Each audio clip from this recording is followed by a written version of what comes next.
Hello বন্ধুরা, test the food চ্যানেলে আপনাদের স্বাগত। তো এই চ্যানেলে আমার খেলাধুলা আর কোন খাবারের কেমন টেস্ট দেখাবো। আর আমার ভিডিওগুলো যদি ভালো লাগে তাহলে লাইক ও সাবস্ক্রাইব করবেন। তো আমার খেলার সরঞ্জামগুলো আপনাদের দেখাই। বল ব্যাট আমার কাছে আগে আছে, সেইগুলো দেখো বন্ধুরা।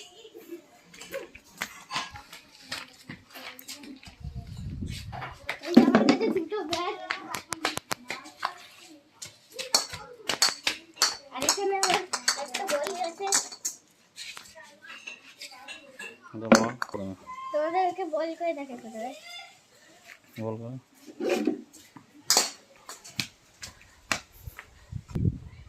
আমাদের এরকম নতুন নতুন ভিডিও আপনাদের দেবো।